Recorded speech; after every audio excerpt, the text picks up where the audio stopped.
outside the parameters or change any of the procedures that now have been put in place, that they would be dismissed. But since this inquiry, all VECs have had their accounting systems strengthened and much more information available to the Department of Education to ensure that the spending of money doesn't get out of hand. A group of women who claim to have been the victims of abuse in a County Cork orphanage are seeking to have the matter raised in the Dáil. The move follows a decision by the Director of Public Prosecutions not to prosecute former staff members.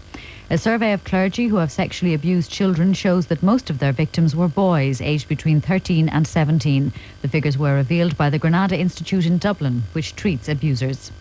Police in Australia have said their concern for 3 Irish tourists missing in northern Queensland has eased slightly following some reports that they may have been inquiring about work north of Cairns. Queensland Police said, however, that they had not come up with anything positive yet.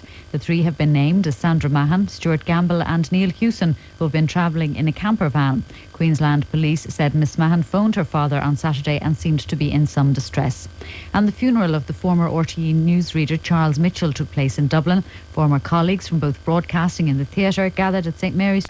Of improving on last position in this 5,000 metres final. And I am utterly baffled why she's staying on the track. She is going into 1,500 metres, and I expect that she will drop out.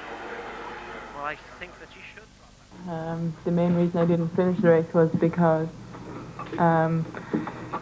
as soon as I got in my mind that, you know, the sooner I get off this track, the sooner I can, you know, eliminate, I suppose, the 5,000 metres from my mind and start thinking about the 1,500, because obviously I wasn't 100%. I suppose had some problems during the day, and I suppose ever since the heat of the 5,000 of diarrhea basically. And you know, I mean, I didn't tell anybody because I'm not somebody who makes excuses.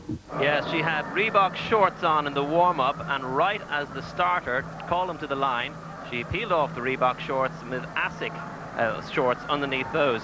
And the ASIC shorts, of course, very much the one that have been a subject of great debate over the last few days. But it's the BLE sponsored gear that she's wearing, if that can solve that issue. And let's get down to the real business of what's happening in this race. And she's now Sonia O'Sullivan moving right up under the shoulder of Georgiou Catalina.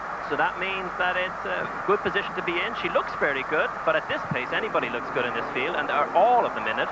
All 11 who started are only within 8 metres of the pace. So it's very, very tight. Sonia O'Sullivan this time getting herself clear, well, clear water is the term in rowing.